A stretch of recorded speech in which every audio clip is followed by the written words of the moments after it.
Good morning, everyone. I am back with the word that saved my life for chapter 38.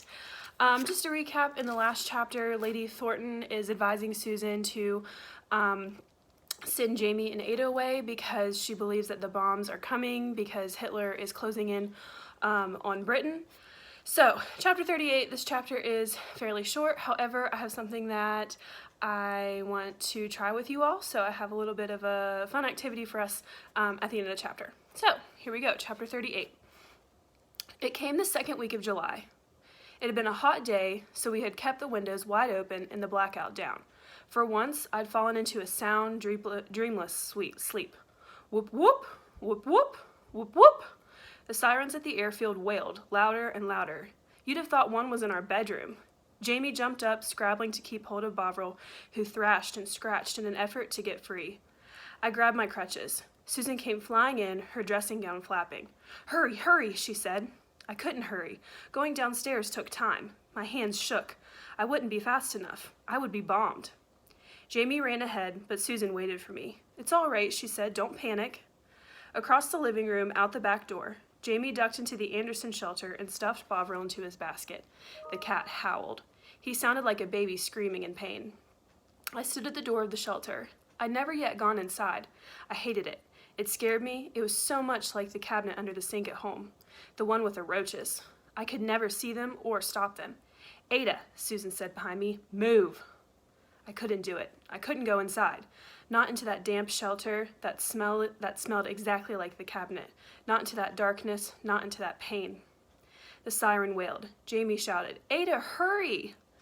A noise like the plane exploding. Bombs, real bombs, here in Kent. German bombs everyone feared. Here in the cabinet under the sink. Susan picked me up and carried me down the stairs. The smell enveloped me. I could feel the cramped cabinets, the roaches. I could hear Ma'am laughing while I screamed. I screamed. Another bomb. More screams. From Jamie? From me? How would I know? The memory of the cabinet seemed real, seemed to be happening right at that moment. I could see the cabinet, feel myself being shoved inside. Terror enveloped my brain. Suddenly, I felt something tight around me. A blanket, a rough wool blanket. Susan wrapped me in it the way she had on Christmas Eve, tight, round and round. Shh, she said, shh. She put her arms around me and laid me on a bench, and then half sat on me, squishing me between her backside and the shelter wall. We're all here, we're safe, she said. She took Jamie onto her lap. It's okay, Jamie, she's just frightened, it's okay. Jamie whimpered. We're safe, Susan said, it's okay. The pressure of the blanket soothed me. Gradually, I came back to the shelter, to Jamie and Susan. I stopped screaming. My heart didn't pound so hard. I breathed the smell of the wool blanket, wet from my tears, instead of the shelter cabinet dampness. From outside, we heard another blast, far away, and the ack from the anti-aircraft guns at the airfield. We're okay, Susan said wearily. We're okay. When the all clear sounded 2 hours later, Susan and I were still wide awake. Jamie had fallen asleep on Susan's lap. She carried him back to the house. I walked beside her, trailing the blanket like a cape. We lay down in the living room, too worn out to climb the stairs.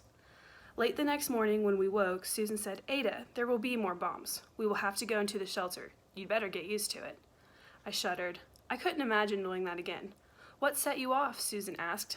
Ma'am's cabinet, the way it smells. I made myself go somewhere else in my head, fast, before panic overwhelmed me. Butter. I imagined writing butter. Susan tapped my chin. We can change the smell. She went to the market and bought aromatic herbs, rosemary, lavender, and sage. She hung them in the shelter, upside down from the edges of the benches, and their smell filled the little room, even after they were crumbly and dry. I couldn't smell the dampness anymore. It helped. I still panicked. Susan still always wrapped me in a blanket, but usually I could keep from screaming, and I didn't actually see the cabinet in my head. It was still awful, but I didn't frighten Jamie. That was important, because when we went into the shelter nearly every night from that first time, the Battle of Britain had begun.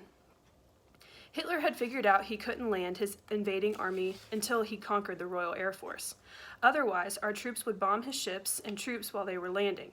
Once he'd gotten rid of our planes, invading England would be easy. The Germans had a lot more airplanes and pilots than the British did.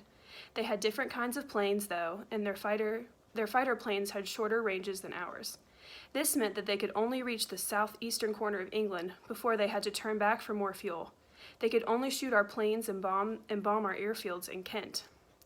The airfields were their main targets. Every plane they destroyed, whether in the air or parked on the ground, brought them one step closer to invasion.